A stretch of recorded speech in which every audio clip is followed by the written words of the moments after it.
함께 만드는 언론 미디어 협동조합. 여기는 국민TV. 함께 만드는 언론 미디어 협동조합. 여기는 국민TV.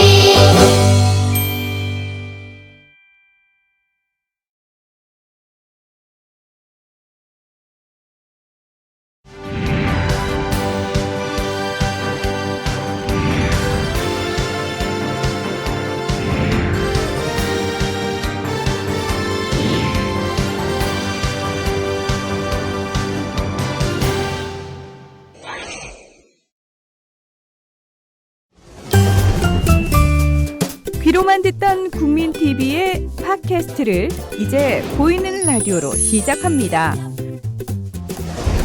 국민TV 광고를 모집합니다.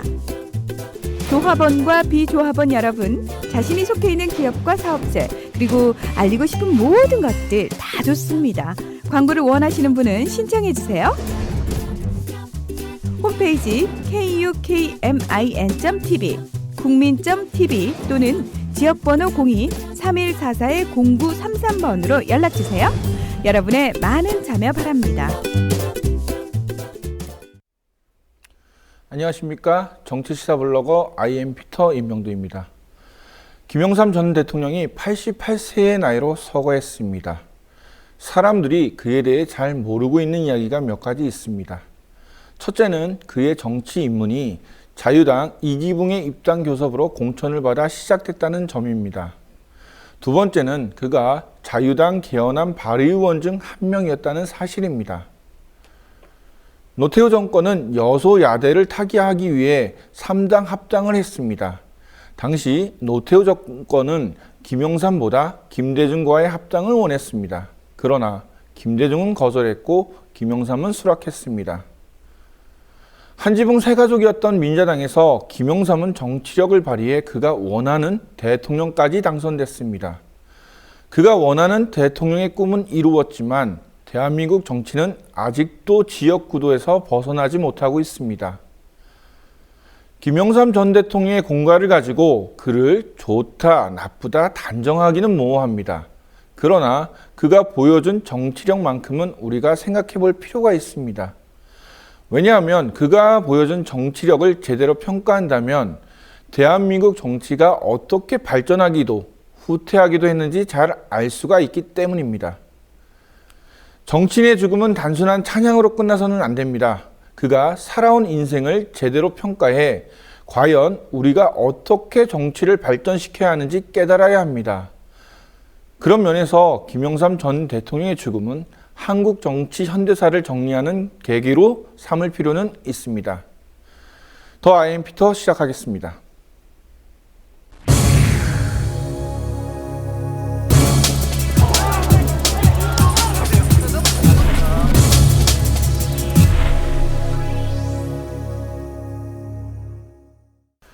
(4.16) 세월호 참사 특별조사위원회는 세월호 참사 당시 청와대의 대응 적절성을 조사하겠다고 의결했습니다. 또한 관련성이 있는 경우 대통령을 조사 대상에서 배제하지 않는다는 단서 조항을 달아 아직도 밝혀지지 않은 박근혜 대통령의 7시간 행적도 조사하도록 했습니다. 세월호 특조위 여당 추천위원들은 청와대의 참사 대응 관련 업무에 대한 조사는 제외하자는 내용이 부결되자 사퇴를 선언하고 퇴장했습니다. 여당 추천위원들의 사퇴 모습을 보면 해양수산부가 작성한 세월호 특조위 관련 현안 대응 방안이라는 문서와 똑같았습니다. 머니투데이도 300이 단독 입수한 세월호 특조위 관련 현안 대응 방안 문서에는 BH, 블루하우스 즉 청와대 조사 관련 사항은 적극적으로 대응한다는 내용과 함께 구체적인 대응 내용이 포함되어 있습니다.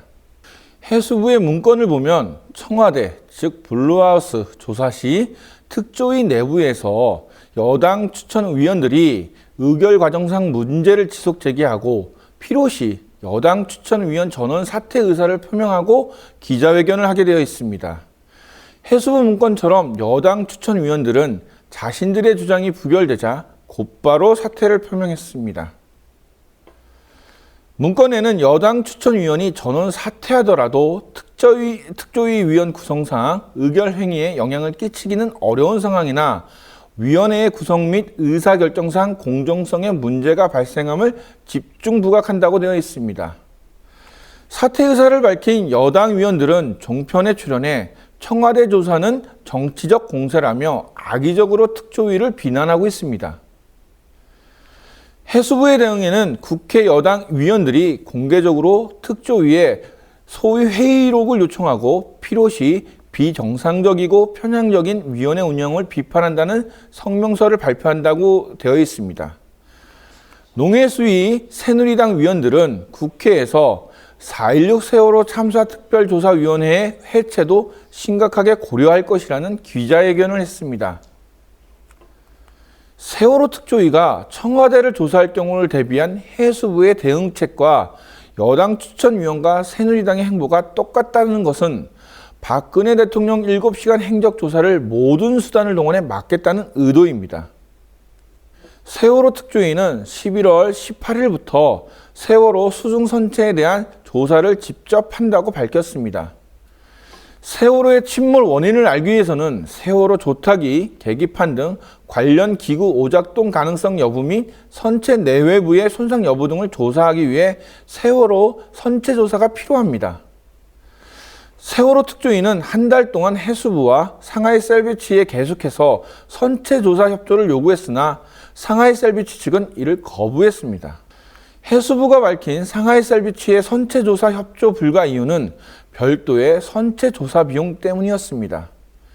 진짜 돈이 없어서인지 아니면 발주를 준 해수부의 영향을 받아서인지 확실치 않지만 인양업체의 협조 없이 세월호 특조위는 단독으로 선체 조사를 할 수밖에 없습니다. 계속해서 선체 조사를 미룰 경우 선교 내부 상태를 조사하기도 어렵고 수중조사 활동도 힘들 수밖에 없기 때문입니다. 세월호 특조위는 세월호 침몰 원인을 알기 위해 진상규명 소위원장을 비롯한 특조위 직원 13명, 잠수사 6명과 기술 인력 3명을 포함한 작업자 9명, 자문 전문가 1명 등을 구성해 선체 조사를 나서겠다고 밝히면서 해수부와 해경 등 관계기관에 적극적인 협조를 요청하기도 했습니다. 세월호 특조위를 보면 마치 과거 반민특위 조사를 친일파 경찰과 이승만 정권이 막은 것처럼 박근혜 정부 곳곳에서 조사를 방해하고 있다는 생각을 지울 수가 없습니다. 박근혜 정부 들어서 언론이 마치 박근혜 대통령의 호위무사처럼 그녀를 옹호하고 있는 모습을 자주 볼 수 있습니다. 이번에도 보수 언론과 종편, 심지어 지상파 방송까지도 세월호 특조위의 청와대 조사를 흠집내면서 박근혜 대통령 지키기에 앞장서고 있습니다. 조선일보는 세월호 특조위 대통령 행적이나 캐라고 혈세 쏟은 줄 아나의 사설에서 특조위가 세금만 낭비하는 불필요한 단체라는 말까지 했습니다. 동아일보나 중앙일보도 특조위의 조사를 정치적 의도와 공세로 몰아가고 있으며 월급만 받는 무기력한 조직이라며 비난하고 있습니다. 세월호 진상규명에서 국민이 알고 싶은 것은 딱 두 가지입니다. 첫째는 정확한 침몰 원인과 두 번째는 정부의 부실한 대응 원인입니다. 이 두 가지를 알기 위해 필요한 선체 조사를 인양업체가 거부했습니다. 청와대의 부실한 대응 조사도 정치적 공세라며 반대하고 있습니다. 도대체 박근혜 정부와 보수 언론은 왜 이다지도 세월호 진상규명을 가로막고 있는지 도저히 이해가 되지 않습니다. 어떤 이들은 말합니다. 세월호는 교통사고와 같은 사고라고. 교통사고가 나면 경찰과 보험사가 출동해서 블랙박스 영상이나 차량 파손 상태, 부상 정도를 조사합니다. 그런데 295명이 사망하고 9명이 실종된 엄청난 사고가 왜 여태까지 진상규명을 하지 않고 있는지 상식적으로 이해하기 어렵습니다. 진실을 알리기 싫어하는 이유, 세월호 특조위가 끝까지 조사해 국민에게 알려졌으면 하는 간절한 바람뿐입니다.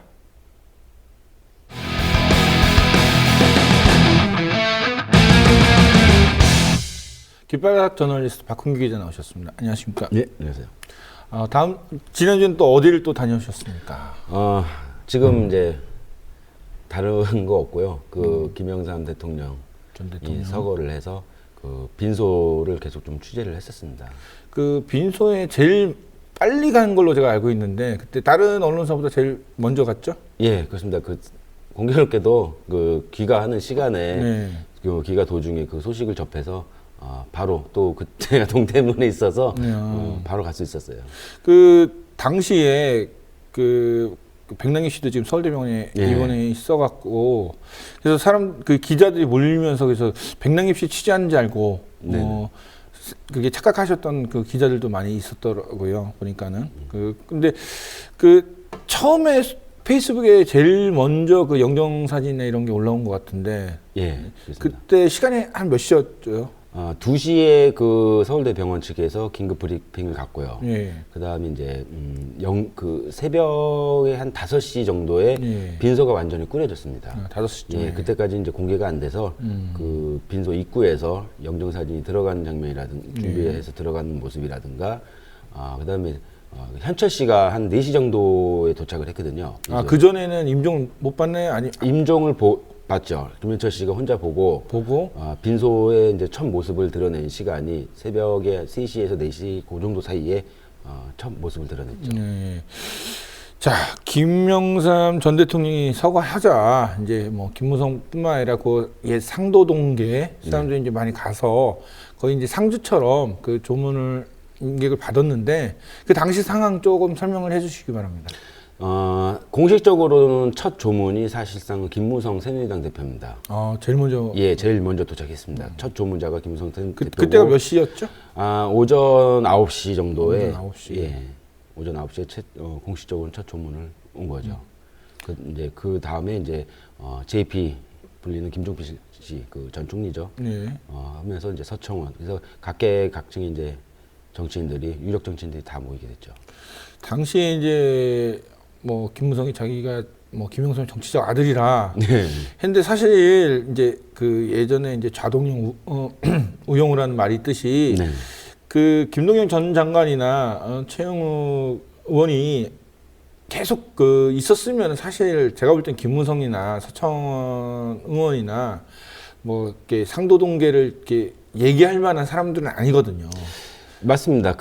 김무성 전 대표가 사실은 청년 시절에 YS 상도동에서 김영삼 씨 잠깐, 정치를 그때는 배우는 시기였죠. 그렇죠. 예.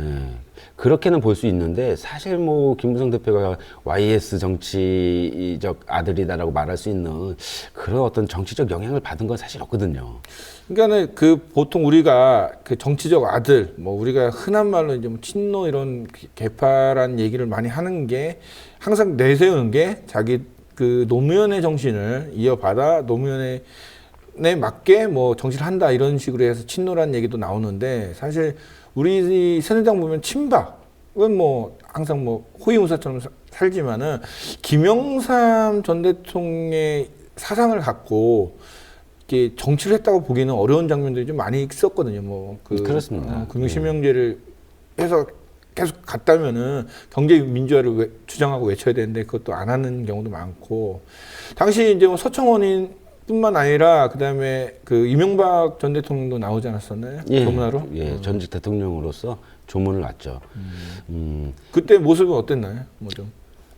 뭐 그냥 형식적인 그냥 어떤 뭐 조문이기 때문에 별다른 건 없고 그냥 조문을 하고 또 손명순 여사를 만나뵙지 못했어요. 이명박 대통령은.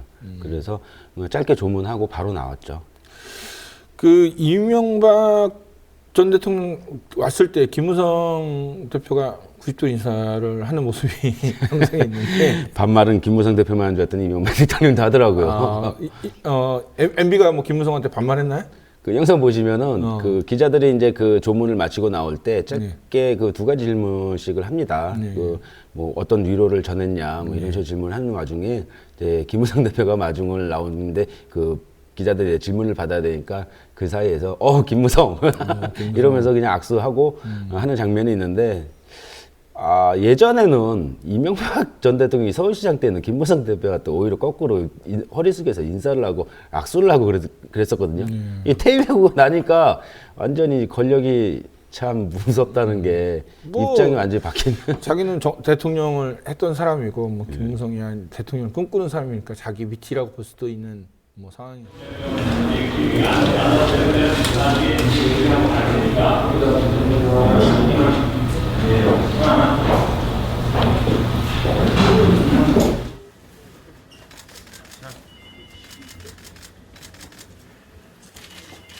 지금 한 말씀만 부탁드리겠습니다.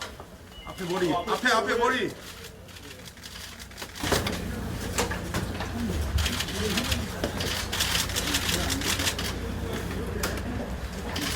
너 좀 살아 계셨으면 좋았는데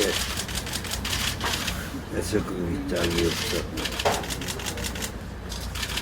신념의 지도자로서 국민 가슴에 영원히 별뿐.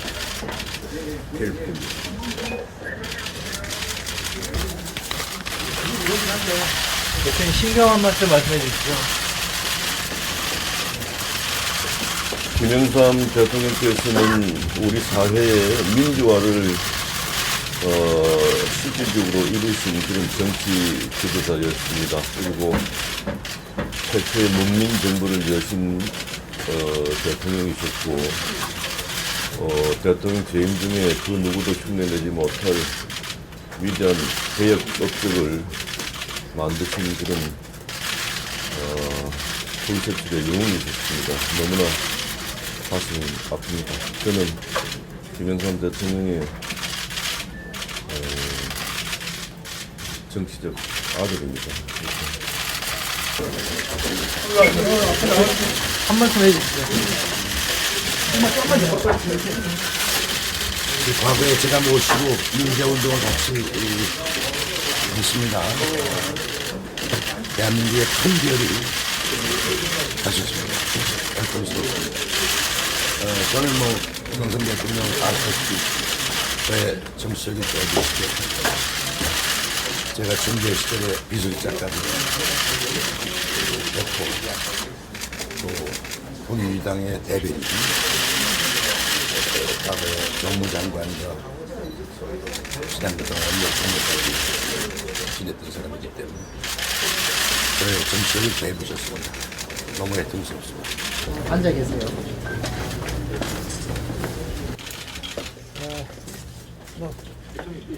여기 내 뒤돌아서 이쪽 보고 한 말씀. 그럼 자 김무성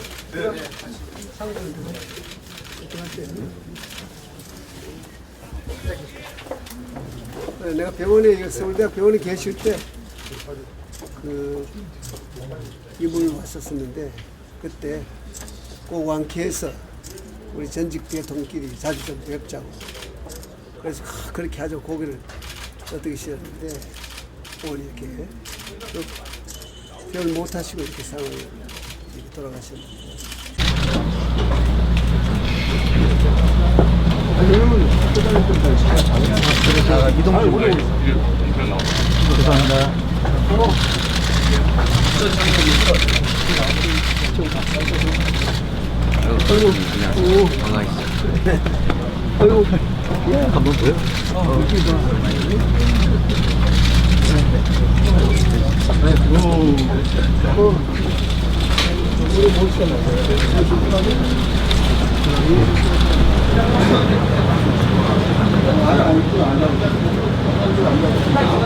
왼쪽 잡고 불편해 하시는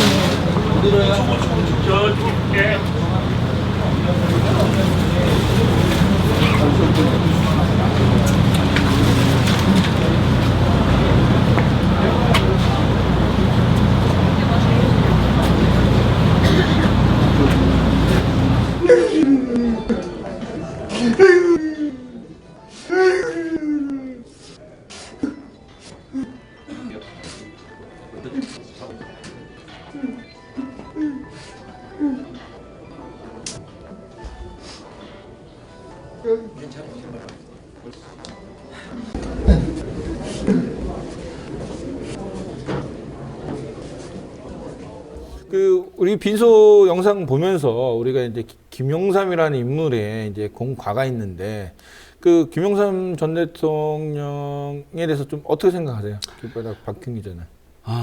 민주주의를 하기 위해서 많이 헌신한 거는 사실입니다. 네. 그리고 군부 독재를 사실 종식시켰고요. 네. 하나회를 해체를 시켰다든가. 네, 그렇죠. 그런 쪽에서는 굉장히 혁혁한 공신을 한 거는 맞습니다. 그리고 금융실명제를 시행을 한 것도 굉장히 어떤 큰 공이죠. 하지만 문민정부 집권 말에는 결국 97년도 12월에 네. 결국은 우리가 IMF라는 구제금융을 하는 국가 부도 위기 사태까지 몰고 가서 지금 우리 경제가 지금까지도 풀리지 않는 영향이 그때 그 IMF가 지금까지도 미치고 있다고 저는 보거든요. 예. 굉장히 그래서 이 잘한 거와 못한 거 이게 참 명확하지 않나. 그래서 좀 평가도 좀 엇갈리기도 하고요. 그렇죠. 이제 김영삼 전 대통령을 놓고 뭐 그렇게 추모할 필요가 있냐? 어떤 사람들은 그래도 그가 민주화 투쟁을 했기 때문에 추모를 해야 된다. 여러 가지 그건 제가 볼 때는 사람마다 각자 갖고 있는 생각이 있기 때문에 그거를 탓할 필요는 없다고 저는 봐요. 우리나라 최다 국회의원입니다. 구선을 했습니다. 그쵸. 김영삼 대통령이 구선을 해서 그 구선 정치하면서 민주주의 혁신 어떤 굉장히 공을 세운 거는 맞습니다. 근데 이제 막상 이제 문민 정부에 자기가 들어서서부터는 자기 구선의 정치와 대통령 집권을 해서 정치는 하고는 명암이 확 엇갈리는 좀 그런 좀 역사를 좀 남기고 갔다고 보죠. 그리고 공교롭게도 이 김영삼 대통령이 서거 날이 우리가 IMF 발표한 날이 18주년 되는 18주 참 공교롭게 딱 그날입니다. IMF의 원흉이자 또 IMF를 종식시켰다고 봐야 되나? 빈소에는 정치인들도 많이 조문했지만 이 가족들의 모습도 있었는데 가족들 모습을 계속 지켜봤을 것 같은데 그 가족들 모습은 어땠나요? 현철 씨를 통해서 일단 들은 얘기가 손명순 여사가 그 서거 당시에는 서거 소식을 전하지 못했답니다. 임종을 지키지 못한 건가요? 예, 임종은 김현철 씨 혼자 지킨 걸로 알려졌고요. 예.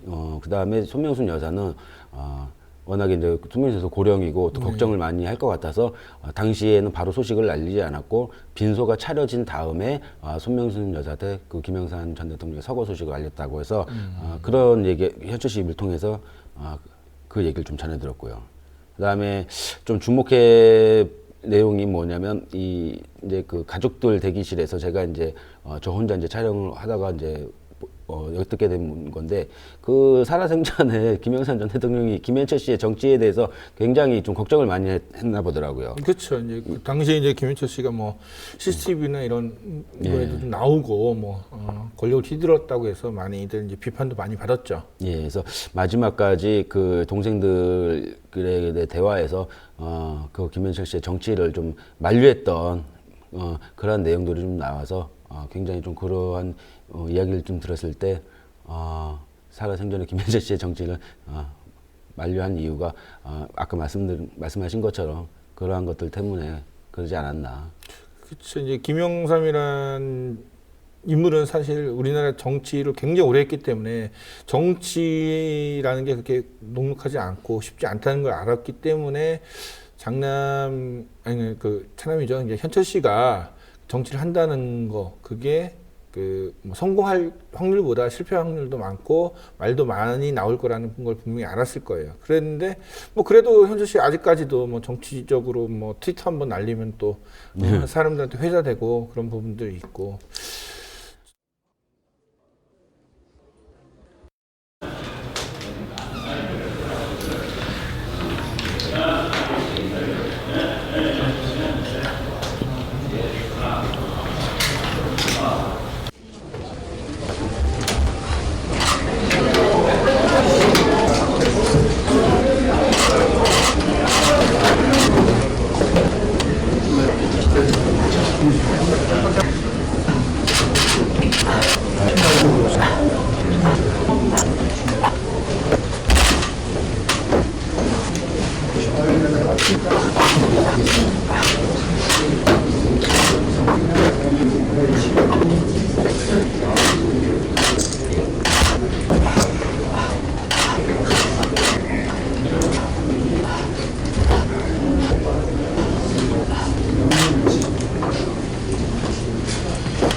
우리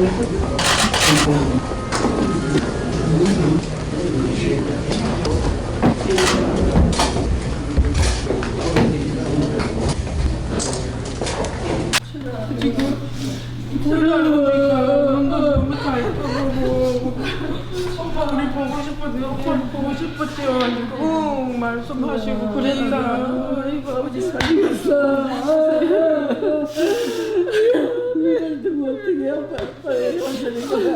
어떻게 눈을 감았을까? 우리 삼촌을 두고 어떻게 갔을까? 삼촌아 좋은 자리 해라. 삼촌을 두고 어떻게 갔을까? 저걸 두고 정치 못하게 날라나 왜 고모 나 정치 못하게 무척이 하는 애들 한도 많고 한도 많은 우리 삼촌이 좀 마음이 조금 어떻게 좀 약간 진정되셨나요? 진정이 안 돼요. 저기 혹시 마지막으로 뵌 게 언제쯤인가요? 오래됐어요. 오래되셨어요? 네, 9일날 갈랬는데 네. 감기가 와가지고 지금 입감하느라고 지하로 가야 되죠. 예. 입감 보러 가야 되는데. 포토시간 따로 준다니까. 지금 그러면 안 돼요. 포토시간 가셨어요. 포토시간 따로 준다니까.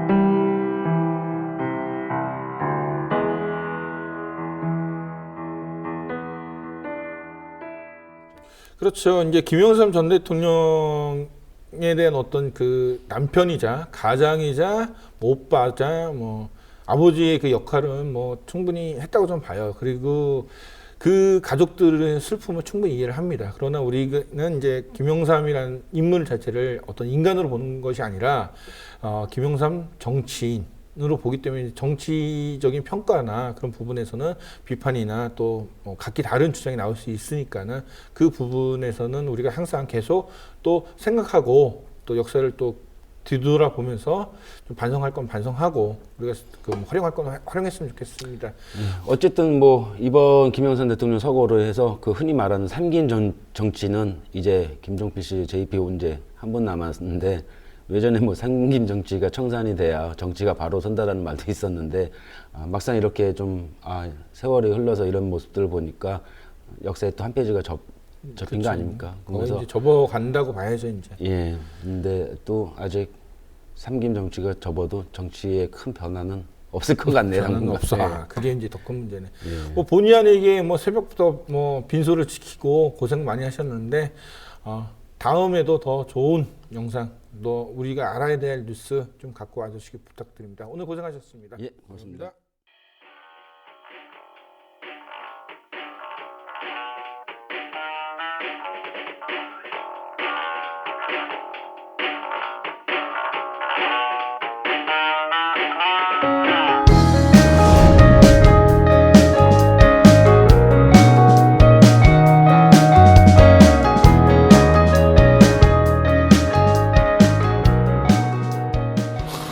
과정 속에서 가장 생각나고 기억되는 부분이 어떤 거예요? 그 이제 강제 집행에 그 불안 초조 언제 들여다칠지 모르는 그걸 이 나이 먹어서 그거 계속 그걸 생각해 굉장히 그 스트레스 받고 초조했어요. 그게 제일 기억에 남아요. 앞으로 이런 게 다시 없을 그럼 정말 권리를 당당하게 주장하는 거를 이렇게 싸움이 크게 될 줄은 몰랐어요, 저희도. 그러니까요. 하지만 저희가 이렇게 싸운 결과로 여러 사람들이 건물주에게 이렇게 저처럼 억울한 일을 당하지 않았으면 하는 바람입니다. TV 김 기자 나왔습니다. 오늘은 뭐 색다르게 제가 영상을 보면서 시작을 했는데 이 영상이 어떤 내용인가요? 네, 홍대에 있는 삼통치킨 주인장 내외입니다. 어제부로 8년의 장사를 접고 이제 마지막 날이어가지고 가서 직접 인터뷰를 담고 왔습니다. 근데 단순히 8년 동안 홍대에서 장사했다고 이 사람들의 뭐 이야기를 담은 건 아니고요. 홍대 삼통치킨이 갖는 그 의미가 남다르기 때문에 지난 주말 동안 그리고 이제 어제 그 23일 저희 녹화 전날인 23일 월요일까지 가가지고 직접 이야기를 듣고 왔습니다. 그 소셜 미디어에 이제 홍대 삼통치킨 관련된 얘기가 종종 올라왔는데 도대체 이제 홍대 삼통치킨 무슨 일이 있었던 건가요? 결과만 놓고 보면 어제부로 합의가 됐습니다. 그러니까 합의가. 삼통치킨과 관련됐던 그 건물주와 임차인 사이에 있었던 그 모든 사항들이 다 어제부로 종료가 된 겁니다. 그렇기 때문에 이제 가게를 빼놓고 제가 마지막 장사 날이라서 인터뷰를 담은 거고요. 그러면 이제 원만하게 뭐 합의가 잘 된 건가요? 근데 이제 문제는 우리 피터께서도 지금 원만하다는 표현을 썼는데 현수막에도 실제로 원만하게 합의가 됐다 이런 식으로 뭐 현수막이 붙어 있었습니다. 그런데 제가 거기 현장에서 이제 주인장 내외를 이제 만나고 느낀 바는 뭐냐? 씁쓸하게 웃으시더라고요. 그러니까 남자 사장님 같은 경우는 이제 70을 바라보시는데 그냥 잘 합의됐다 이렇게 얘기를 하는데 여자 선생님은 얘기를 들으니까 원만하다는 말을 과연 쓸 수 있을지 그러니까 많이 지쳤어요. 그간에 삼통치킨이 7년 넘게 장사를 하고 이제 7년째 접어들었을 때 무조건 나가라고 이야기가 나오는 상황에서 지금 분쟁이 1년 동안 계속 이루어졌기 때문에 저는 이게 잠깐 영상을 보면서 아까 전에 뭐 원만이라는 말이 그분이 너무 고생을 해서 이젠 지쳐갖고 더 이상 싸울 힘이 없어서 합의를 한 게 아닌가라는 생각 좀 그거를 들었습니다. 단정 지을 수는 없는데 정말로 씁쓸한 미소라고 해야 될까요? 그런 면이 굉장히 강하게 느껴졌어요. 왜냐하면 가장 중요한 포인트가 권리금이잖아요. 결국에는 여기서의 핵심이 그간의 상인으로서 가게 주인으로서 상권을 만들어 놓고 쌓아놓은 그 권리라는 게 있는데 그 자체가 한순간 무너졌고 거기 시가로 쳐지는 그 권리금, 바닥 권리금에 대해서 전혀 인정을 못 받고 나갔다고 볼 수 있는 거죠. 그러다 보니까 이제 싸움 자체도 지난했고 몸도 다치고 욕도 많이 먹고 그러다 보니까 나가게 됐습니다. 우리가 그러니까 우리나라 이제 그러니까 우리나라에만 있는 어떤 그 권리금 제도가 항상 문제가 되고 있는데 어떤 쪽에서는 그 권리금을 왜 주인이 챙겨줘야 되느냐 이런 주장이 있는가 하면 또 반대쪽에서는 그 삼성치킨처럼 아무것도 없는 그 상권이 형성되지 않은 거를 뭐 뼈 빠지게 정말 힘들게 읽어놨기 때문에 그거를 인정해줘야 된다는 이 다양한 주장들이 첨예하게 대립을 하면서 굉장히 많은 문제가 생기고 있는데 이 부분은 어떻게 보시나요? 그러니까 지금 우리 피터가 잘 지적을 해주셨습니다. 그 권리금에 대해서 정말 의견이 많잖아요. 어떻게 권리금이 있냐? 그러니까 그러니까 가게 주인끼리 임차인끼리 권리금을 서로 양도한다는 게 이게 말이 되냐 이런 부분도 있는데 이건 좀 특수한 구조지만 그러니까 가게 주인의 입장에서 좀 생각을 해야 될 것 같아요. 이 사람도 홍대라는 저기에 들어가기 위해서 처음에 인테리어 비용이나 그 권리금 자체를 고려를 해서 은행에서 대출을 받아가지고 처음에 사업을 시작을 하는 거잖아요. 그런 부분들에 대해서 어찌 보면은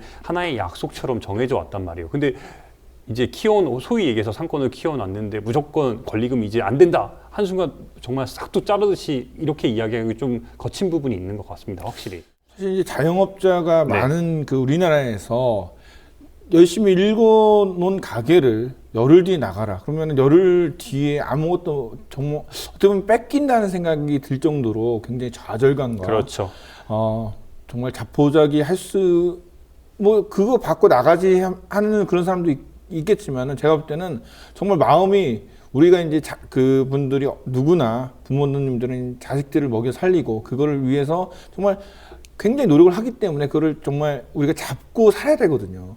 그래서 그런 부분 때문에 지금 계속 그 1년 동안 버텼지 않은가라는 생각도 해봐요. 그렇죠. 단순히 물론 눈앞에서의 권리금이 원래 솔직히 말씀드리면 이 홍대 삼통치킨이 이제 그쪽에서의 소위 바닥 권리금이라고 하잖아요. 부동산권에서 유지되는 게 4억에서 5억 정도의 권리금이 있습니다. 그 정도의 권리금이 책정돼 있는데 이런 과정 속에서 사장님이 장사를 7년 동안 이어오면서 4, 5억 내겠다. 권리금 다 내주겠다 해가지고 그 가게를 양도해라. 이런 요구도 수차례 받았어요. 그런데 그런 과정 속에서 계약을 얼마 앞두고 있는데 사장이 와가지고 나가라. 1억 5천만 원 줄 테니까. 그러니까 좀 억울한 면이 강하죠. 어떻게 버텨왔는데. 저도 이제 제주에 사는데 제주에서도 이런 일이 좀 종종 많이 있거든요. 네. 사실은 정말 시골 조그만 아무도 찾아오지 않는 곳에 카페를 하나 만들어서 정말 적극적으로 홍보를 하고 그 다음에 사람도 이제 차츰차츰 오기 시작하면 장사가 좀 되니까는 주인이 갑자기 이거 우리 아들이 해야 되니까 나가라. 그렇죠. 그러니까 지금 상가 임대차 보호법 지금 잘 지적을 했어요. 상가 건물 임대차 보호법에서 임차인들이 자 키워 놓으면은 상권을 만들어 놓으면은 그 가게 주인들이 건물주들이 와가지고 나가라는 거예요. 이게 바로 지금 바로 법의 가장 큰 폐해였는데, 그러니까 이 상황에서는 권리금이 나가라, 계약 기간이 종료되거나 어쨌든 얼마를 앞두고 있을 때 나가라고 하는 거니까 거기에 따른 권리금, 소위 얘기하는 주인과 가게 주인과 주인 사이에 받아야 될 이런 권리금 자체는 하나도 인정을 못 받았던 거예요. 그거를 이용을 해서 이 삼통치킨도 마찬가지로 피해를 받은 거고, 한 가지 더 지적을 하면 뭐냐, 이 건물에 이 삼통치킨을 비롯해서 여러 상가들이 있었습니다. 그렇죠. 그런데 이 건물주, 하시집안이라는 이 건물주에서 하나씩 카페가 생기고 베이커리가 생기고 어떤 식당이 생겨가지고 거기에 하시집안 사람들이 하나씩 차지를 하기 시작을 했어요. 일단은 그러면 이제 그 뭐 상권을 다 키워놨더니 이제 주인 건물주가 들어와서 그 혜택을 다 보는 거네요. 그렇죠. 그렇게 볼 수밖에 없는 거예요. 그거를 단정 지을 수는 없지만 그렇게 볼 수밖에 없는 정황들이 너무너무 유지되고 있다는 거예요. 그리고 심지어 이 사장님 말에, 삼통치킨 사장님 말에 근거하면은 열흘 뒤에 나가라. 그러면서 또 한 가지 얘기했던 게, 그러면 열흘을 더 주겠다. 이 더 주는 조건이 뭐냐? 거기 있는 집기류들을 다 두고 나가라. 그러니까는 정말 이제 가만히 앉아서 돈을 벌겠다는 거. 그러니까 이런 말이, 이런 사건들을 통해서 사람들이 요새 나오는 게 금수저 얘기 나오잖아요. 정말 뭐로 가도 제일 좋은 거는 건물주의 아들로 태어나서 그렇지. 가만히 앉아 있다가 상권이 좋은 데 가서 그냥 똑하니 장사를 하면은 뭐 앉아서 돈을 벌 수 있는 그런 요소가 많이 있으니까는. 그래서 요즘에 홍대나 이런 쪽에서 상권이 소위 커지고 있는 이런 데서 이 건물 재테크가 나온다는 게 어떤 얘기냐면은, 솔직히 이제 건물주들이 그 임차인들에게 이런 식으로 건물을 다 뺐습니다. 그러니까 가게를 뺐습니다. 그리고 나서 권리금이 그대로 유지가 되잖아요. 네, 그렇죠. 자기는 권리금을 안 줬으니까. 네. 그러고 나서 권리금을 그대로 받아서 다른 사람에게 팔아버리는 겁니다. 그러면은 순간에 재테크가 몇 억 정도의 재테크가 만들어지는 거예요. 그러니까 아까 전에 제가 이제 그 얘기했듯이 그 주인은 이 삼통치킨 사장님한테 1억에 대한 권리금만 줬잖아요. 근데 네. 원래 여기 바닥 권리금이 5억이라고 그랬잖아요. 예. 그러면은 이제 4억을 이 주인은 나중에 딴 사람한테 넘기면은 4억을 버는 거잖아요. 받을 수 있다는 거죠. 받을 수 있다는 거예요, 충분히. 그러니까, 그렇기 때문에 재테크라는 정말 말도 안 되는 용어가 나오는 거죠. 건물주들의 재테크. 근데 다행스러운 점은 한 가지가 더, 이게 뭐냐. 어쨌든 이 투쟁 과정 속에서 올 5월입니다. 네. 이 상가 건물 임대차 보호법이 개정이 됐어요. 네. 이 말은 그 방금 전에 우리가 계속해서 강조했던 건물주가 함부로 이런 권리금에 대해서, 그러니까 뺏었을 경우, 그러니까 무조건 나가라고 계약을 종료했을 경우 이거에 대해서 어느 정도 권리금을 보장해 줘야 된다는 그런 내용입니다. 그게 이제 5월 달부터 시작됐나요? 네. 이 과정에서 이제 맘상무라든지 맘 편히 장사하고픈 이제 상인들의 모임이라는 이 맘상무의 역할이 굉장히 지대했고요. 맘 편하게 장사하고 싶은 사람들 모임. 예, 상인들의 모임. 정말 우리나라가 민주주의 국가에서 이 장사조차 편하게 못하는 사람들이 많다는 건데 참 마음이 아프네요. 솔직히 우리 이제 버는 거에서 억대 대출을 받아가지고 장사를 하는 거니까, 이제 제가 장사하는 저희 어머니도 부모님도 이제 식당을 하시지만 할 때마다, 그러니까 처음에 초기 자금이 너무 많이 들어서 그렇죠. 권리금을 고려를 안 할 수가 없어요. 그러다 보니까 이게 저도 조사를 하면서 굉장히 힘들었던 부분이 뭐냐면은 권리금에 소위 알박기 하는 거 아니냐 이런 비판도 많았어요. 그렇죠. 그런데 돌이켜 보면은 자기가 항상 살아온 자기가 이제 기대하는, 장사를 처음 시작할 때는 기대 심리가 있고 거기에 따르기 위한 노력하는 것들 있잖아요. 그게 저는 권리금으로 하나의 형성되어 있는 건데, 그것조차 무시하고 무조건 법적으로 잘못됐으니까 이렇게 너 나가라? 이 부분에 있어서는 좀 고려를 해야 된다고 보는 거예요. 그렇죠. 그러니까 우리가 보통 갯돈이라는 그 제도가 네. 그 말도 안 되는 제도인데, 우리가 계속 그 한국에서는 이루어진 것처럼 이 권리금이라는 것 자체도 대부분의 자영업자들은 권리금을 주고 들어왔거든요. 그리고 권리금이 사실 없는 곳이 없어요. 이 말은 뭐냐면 일상화된 이 부분을 이제 해결해야 되는데 이 해결 방법이 참 힘들다는 점이죠. 이제 한 가지 더 드리고 싶은 말은 이 삼통치킨 같은 경우는 어쨌든 권리금의 혜택을 못 받고 자기가 키워놓은 그 권리에 대한 혜택을 전혀 못 받고 법적 소송에 들어갔습니다. 근데 계약 기간은 어쨌든 3개월 전에 나가라고 했지만 실제로 시간이 지나가지고 계약이 종료가 된 거잖아요. 계약이 넘은 거죠. 그렇죠. 넘다 보니까 법정 소송에 당연히 갔을 때 어떻게 됐겠어요? 당연히 뭐 명도 소송이라든지 여러 가지 명도 소송에서 법적 졌습니다. 법원은 왜 그러면은 이 건물주의 손을 들었습니까? 가장 큰 이유는 이 상급 건물 임대차 보호법이 적용되기 전의 거기 때문에 적용을 받을 수 없다는 게 가장 큰 이유였어요. 그러니까 계약의 이제 법 이전에 이제 계약을 네. 했기 때문이라는 거. 네, 그 부분이 가장 컸다는 거고요. 그 부분에 대해서 당연히 혜택을 못 받으니까 그렇기 때문에 법적으로 어쨌든 승리를 건물주가 거뒀으니까 나가라. 그래서 강제 집행을 했습니다. 2번에 걸쳐서 강제 집행이 이제 이 법원에서의 결과가 언제 나왔냐면 지난 10월 20일까지 가게를 비우라는 통보가 법원에서의 판결로 나온 겁니다. 그러니까 이게 쉽게 얘기해서 이제 집행이라고 했지만은 철거 당하는 거잖아요. 그렇죠. 강제 철거 당하는 강제 철거. 그래서 첫 번째 집행이 어쨌든 뭔가 해결이 안 된 상황에서 무조건 나가라고 하는 건 이 70대 부부거든요. 60대 중반과 70을 바라보는 그 노사장 부부 보고 나가라고 하는 것도 말이 안 되는 상황인데 11월 6일 날 오전 7시 30분에 1차 집행이 있었습니다. 근데 참 안타깝고 애석했던 부분이 뭐냐면은 강제 집행을 하는데 그 용역 깡패라고 소위 불리지 않습니까? 그렇죠. 이분들이 누가 왔냐? 장애인들이 왔습니다. 용역 깡패를 이 건물주가 누구를 고용했냐? 장애인들을 고용을 해서 그 건물을 강제 철거를 시도를 한 거예요. 이게 참 그러니까는 어떤 불합리한 시스템에 대한 반발을 할 수 없게 만드는, 그러니까 결국은 을과 을끼리 싸우게 만들어 버리는 이런 정말 교모한 방법. 그러니까 우리 사회가 가장 모순덩어리인 게 지금 을과 을의 싸움이라고 말씀해 주셨잖아요. 약자끼리 싸움을 붙여가지고 그렇죠. 진흙탕을 만들어 버리는 거예요. 그리고 여기서 나오는 이익과 모든 갈등 이것들에 대한 이익은 다 누가 취득하냐? 위에 있는 사람들이 가져간다는 그렇죠. 이제 거죠. 기득권 세력이나 가진 자들은 결코 그 진흙탕 싸움을 하지 않죠. 무엇보다 장애인들 그 용역 깡패를 고용을 해서 얼마나 괘씸합니까? 근데 다행히 이 11월 6일 날 있었던 1차 집행 때는 집행 때는 여러 시민단체가 도와줘가지고 막았습니다. 막 부서지고 난리가 났는데 1차 때는 막았는데 2차 기습 집행이 다시 한번 11월 중순에 일어났었어요. 11월 중순에 지금 해결되기 전에 두 차례나 이제 강제 있었죠. 집행 하면 강제 철거가 이제 그렇죠. 이루어졌던 거네요. 그래서 앞에 문 다 부서지고 집기 다 빼고 막 난리가 났었는데 2차 때는 안타깝게도 제대로 못 막았어요.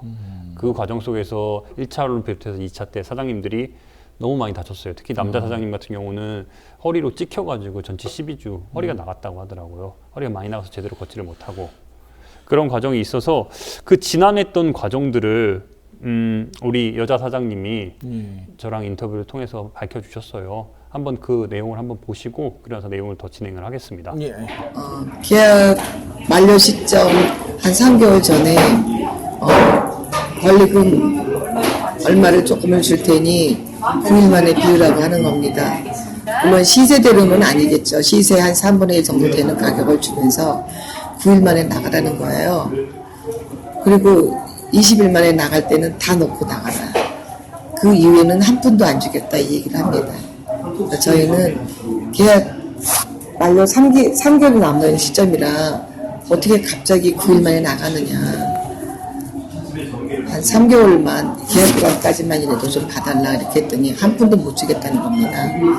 그래서 물론 저희가 60이 넘은 부부가 이제 마지막 생계수단으로 이거를 열은 건데 저희 물론 생계수단도 없어지지만 저희 상가 생존권을 다 여기서 유린당하는 것 같아서 너무 그 이유가 나가라고 하는 가장 큰 이유가 뭐예요? 그게 유린당하는 거랍니다. 노예처럼 네. 자기가 필요할 때는 고맙다 열심히 하고 노력하는데 존경한다까지 하고 이제 자기가 욕심이 나고 모르겠죠. 기획부동산에 농간일 수도 있고 갑자기 나가라면 이유도 모르는 상태에서 나가라는 겁니다.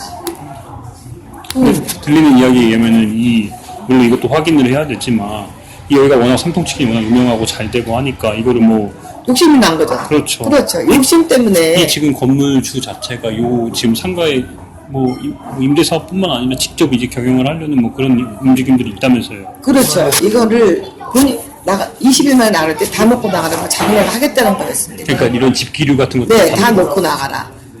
그거를 20일간의 여유를 주겠다는 거예요. 그러면서 나가라 그랬을 때 저희는 정말 하늘이 무너지는 거였죠. 정말 억울하고 1차 집행 때는 깡패 용역 한 70여 명 중에 장애인 용역 15명까지 동원을 시켰고요. 그때는 이제 시민들과 시민단체분들이 와서 잘 막아주셨습니다. 2차 때는 아무도 없는 빈틈을 이용해가지고 와가지고는 다 털었습니다. 제가 마지막으로 다 털린 가게 어떻게 뛰어들어와가지고 정말 텅 빈 가게, 아무것도 없는 가게에서 저가 울부짖는데 그 깡패 용역이 저를 밀치고 때리고 저는 정말 생명의 위협을 느꼈어요. 발로 밟으면서 밟아 죽이겠다고. 정말 많은 사람들이 바깥에 있어서 정말 안 죽었을지 없었으면 아마 죽었을지도 모르는 거죠. 어쨌든 그 1차와 2차 이 강제 집행을 겪으면서 삼통치킨 가게 자체는 완전히 거덜이 났습니다. 집기도 다 부서지고 뭐 장사를 할 수 있는 상황은 안 됐겠네요. 네, 실제로 가보니까 저도 삼통치킨을 이 사단이 이제 나기 전부터 홍대를 갔을 때 자주 삼통치킨을 갔어요. 맛있거든요. 네, 맛있죠. 네, 짭짤한 치킨이 참 맛있는데 근데 제일 놀라운 부분이 뭐냐면은 문 자체가 두꺼운 유리문이 있었잖아요. 네, 그렇죠. 비닐막으로 다 덮여 있었고요. 다 깨져서. 근데 더 괘씸한 부분은 뭐냐? 물론 사장님들이 많이 다쳤어요. 정말 많이 다치고 억울해서 그랬는데 진짜 이게 과연 옳은가 싶을 정도인데 주인장이 전기를 끊어버렸습니다. 건물주가 전기를 끊어서 이미 장사를 할 수 없는 상황인데 전기까지 끊어버리고 실제로 와가지고 그 펜스 와서 그냥 다 잘라버렸어요. 용역을 시켜서. 치킨집에서 전기 끊어버리면 식당에서 뭐 장사를 도저히 할 수 없는 상황이 되는 거예요. 네. 그 사장님들은 뭐 도저히 버틸 수가 없어서 이제 합의를 한 건데 뭐 정말 원만한 합의가 아니라 정말 어쩔 수 없는 끝까지 그 벼랑 끝까지 밀려갖고 제가 볼 때 합의를 했는데 합의 내용은 좀 간단히 설명을 좀 해주시죠. 일단은 참 이것도 합의 내용이 참 조심스러운 부분인데 결과적으로는 원만한 합의를 어쨌든 표명을 했으니까 저희도 원만한 합의라고 이야기는 하겠습니다. 근데 얼마를 받았는지까지 얼마를 보존받았는 것까지 들었어요. 들었는데 구체적인 액수로 제가 말씀드리기 좀 제한이 돼서 그렇죠. 대략적으로 시세의 5분의 1 정도로 보시면 돼요. 5분의 1 정도. 네, 5분의 1 정도로. 그러면은 근데 한 가지 더 말씀드리면은 최초에 제기했던 그러니까 처음에 나가라고 했을 때 그 제기했던 금액 있잖아요. 그거보다 낮습니다.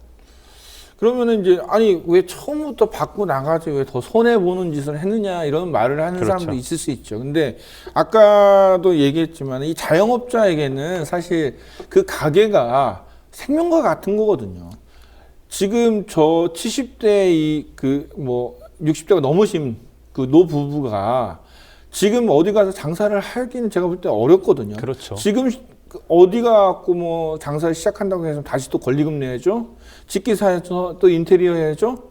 그리고 과연 자영업자가 계속 쓰러지는 판에 어떻게 또 이만큼의 6, 7년 동안 버틸 수 있느냐 이게 문제인데. 그렇죠. 그러니까 실제로 저 주인장들도 제일 걱정한 부분이 뭐냐면은 물론 지금 몸이 많이 다쳤지만 장사를 계속해서 하고 싶어 하세요. 그게 그렇죠. 평생 삶으로서 살아오신 분들이니까. 그런데 홍대에서 장사 할 수가 없죠. 왜 삼통치킨이 더 중요했냐면은 이 주인장도 말씀하신 게 자기들이 나중에는 정말 명분밖에 안 남고 그러니까 정말 싸움을 이 노인들 입에서 투쟁이란 말이 계속 나와요. 자기 주변에 같이 홍대에서 홍대가 8번 출구거든요. 같이 장사했던 그 사람들이 모두 다 떠나게 됐다고 하더라고요. 이 사람들이 다 어디로 갔냐? 망원동, 합정동, 연남동. 밀려가지고 홍대 상권에서 밀리니까 다 결국에 그쪽으로 갔다는 거예요. 요즘에 우리가 연남동이나 합정동, 망원동이 뜬다고 하는데 이 사람들이 다 홍대에서 장사하다가 밀려가지고 온 사람들이라고 하더라고요. 근데 저 걱정이 또 이제 뜬다 그러면은 연남동 또 건물주들은 또 지금 삼통치킨 같은 일을 또 벌이거든요. 요새 이제 그 서울시 전역에서 뭐 젠트리피케이션이나 이런 여러 가지 이제 문제가 대두되고 있는데 어느 지역이나 장사가 잘 되면 아까 얘기했듯이 건물주 재테크가 분명히 이루어질 거거든요. 아니 저쪽 동네에 있는 뭐 건물주가 뭐 권리금 재테크로 해서 몇 억을 한꺼번에 벌었다. 나도 해봐야지 뭐. 우리는 뭐 그래 저기는 뭐 5억이야. 그럼 나는 한 2, 3억 정도 벌 수 있네. 이런 생각 갖고 있는 사람 굉장히 많을 그렇죠. 거라는 거죠. 그런 것들을 그리고 기획해주는 기획 부동산들이 중간에 있다는 거예요. 정말 우리나라는 별의 별 중간 업자들이 참 많네요. 그러니까 옆에 와가지고 아니 이 옆 건물에서 이렇게 해서 2억 벌었고 3억 벌었는데 왜 너는 바보냐 병신이냐 이렇게 얘기하면은 만약에 제가 건물주 입장이라면 이런 말해서 그렇지만 혹하지 않을까 하는 생각도 드는 거예요. 그렇죠. 생각해보세요. 3억 뭐 우리 같은 정말 그 소시민들 같은 경우는 1억을 평생 통장에 1,000만 원 현금 넣기도 살기도 힘든데 갑자기 한 번에 3억씩 들어온다. 유혹이 들어오죠. 하지만 그 유혹이 과연 정당한, 좀 자기가 정당하게 일을 해서 얻는 소득이냐? 제가 볼 때는 그렇진 않다고 봅니다. 그렇다면은 그런 불로소득이 당연한 권리이자 못하면 바보가 되는 세상이 지금 대한민국에 됐다면은 그 어느 누구도 정당한 소득보다는 불로소득을 원하는 세상에서 살기 원해서 자꾸 뭐 금수저에게 흑수저에게 나오는 거죠. 근데 제가 이 취재를 하면서 이게 이제 2013년 12월부터 어찌 보면 시작된 거고 작년 봄부터 본격적으로 이제 투쟁 어찌 보면 이런 이제 건물주와 임차인 사이에서의 문제가 일어나는 건데 계속해서 세간에 알려졌잖아요. 세간에 알려지다 보니까 하나의 상징, 홍대 상권이라는 그 상징성이 부여가 돼가지고 제가 인터뷰를 하는 그날도 녹화 전날이 어제입니다. 어제도 장사를 마지막 날인데 지나가는 시민들이 와가지고 계속 관심을 표명을 하는 거예요. 한 여자분이 갑자기 다가왔습니다. 다가와가지고 원만한 합의가 됐다는데 무슨 내용이냐 저한테 궁금해하더라고요. 저는 누구신가 했어요. 근데 이분 같은 경우도 서울 금천구에서 정말 같은 사례로 프랜차이즈 업종을 했는데 가게 한지 7개월 만에 나가라고 하면서 권리금에 대한 보장을 전혀 못 받고 현재 지금 소송 중인데 이런 식으로 이야기를 해주더라고요. 그러면서 삼통치킨이 갖는 의미가 너무 커서 남의 일 같지가 않아가지고 관심을 갖고 계속해서 지켜봤는데 원만한 합의가 있다니까 과연 그 권리금이나 이런 것들 잘 보전을 받았으며 그리고 실제로 사장님들이 나갈 때 잘 나갔냐는 이런 부분을 너무 궁금해하시더라고요. 그런데 그쵸. 그 부분에 대해서 제가 100% 그렇다 말씀을 못해요. 어떻게 좀 상인들을 보호하는 쪽으로 법이 좀 많이 고쳐져야 되지 않나 싶어요. 지나다니면서 계속 봤잖아요. 네, 삼통치킨. 가끔씩 여기 친정이 이쪽이라서 오면서 보게 됐는데 그냥 남일 같지 않고 참 얼마나 힘들까 이런 거를 그냥 지나다니면서 많이 느꼈었죠. 근데 뭐 맘상무가 이뤄낸 쾌건지 어떤 건지 모르겠지만 참 어떻게 합의가 되는지 모르겠지만 참 대단한 것 같고요. 앞으로 이런 활동들, 이런 시민단체들의 힘이 하나하나 모아져서 가게 된다면은 조금씩 뭐 정말 상인들이 좋게 장사할 수 있는 사회로 바뀌지 않을까라는 그 희망을 준 메시지가 아닐까 싶습니다. 고맙습니다. 일단은 지금 이분 같은 경우는 서울 금천구에서 장사를 하고 계시고 그리고 법적 소송이 현재 진행 중이에요. 그러다 보니까 인터뷰 해주신 분께서 얼굴을 좀 가려줬으면 좋겠다. 그 말씀을 하셔가지고 일단 얼굴을 좀 가리게 됐고요. 그 부분 좀 양해 부탁드리겠습니다. 당연히 해드려야죠. 네. 임차인과 건물주와의 싸움은 계속 제가 볼 때는 계속 벌어질 것 같은데 그렇죠. 앞으로도 어떻게 될 것 같나요? 저도 희망을 갖고 싶은데 자꾸 이 나라가 어려운 사람들을 더 힘들게 만드니까 참 안타깝습니다. 그럼에도 불구하고 피터나 저나 우리 아이엠 피터가 존재하는 이유가 더 낮은 곳의 목소리를 더 깊게 들을 수 있도록 저희 방송 프로그램이 존재하는 이유 같아요, 저는. 그렇죠. 그러니까 저희가 어떤 기성 뭐 언론사나 뭐 큰 데도 아니고 정말 인력이 많은 것도 아니지만은 다른 뭐 지상파 방송이나 이런 데서는 이런 얘기 절대 안 나오거든요. 이런 거를 저희가 취재를 하고 이제 얘기를 하고 보도를 함으로써 정말 우리와 같은 목소리를 낼 수 있는 사람들이 여럿이 있기 때문에 그들에게 힘을 주고 또 함께 도와서 서로 뭐 투쟁이란 말까지는 하지만 정말 힘을 북돋아 줘야 된다고 저는 봐요. 좀 살만하게 좀 만들어줬으면 좋겠어요. 그래도 좀 힘들어도 살만하다. 희망이 없어진 거죠, 지금. 그러니까요. 그게 가장 좀 아쉬워요. 저도 취재를 할수록 희망이 없어지고 있다는 게 가장 아쉬운데 그렇기 때문에 꼭 이거 하나만 더 말씀드릴게요. 저한테, 우리 피터한테도 그렇고 저한테도 그렇고 제가 나름 열심히 취재를 알아보고 낮은 곳의 목소리를 더 듣기 위해서 노력을 많이 해요. 그럼에도 불구하고 이 목소리, 더 낮은 곳의 목소리를 우리 피터를 통해서 이 방송을 통해서 나가야 될 그런 경우가 있잖아요. 네, 그렇죠. 저한테 많이 제보를 좀 해주셨으면 좋겠어요. 아, 그럼요. 예. 혹시나 이제 정말 내 얘기가, 내 억울한 사연이 과연 보도할 가치가 있을까, 저 방송할 가치가 있을까라고 생각하지 마시고, 그런 다양한 얘기, 어떤 얘기라도 좋으니까는 그런 얘기들이 있으면은, 억울한 사연, 아픈 사연이 있으시면은, 저희 게시판에 글을 남겨주셔도 되고, 국민TV 전화하셔서, 김종훈 기자 찾으셔갖고 얘기를 하셔도 됩니다. 튼튼한 셀카봉 준비되어 있습니다. 네, 언제든지 24시간 언제든지 상시 대기하고 있으니까는 꼭 연락 주시기 바랍니다. 네. 오늘 나와주셔서 고맙습니다. 네, 애쓰셨습니다. 고맙습니다. 네.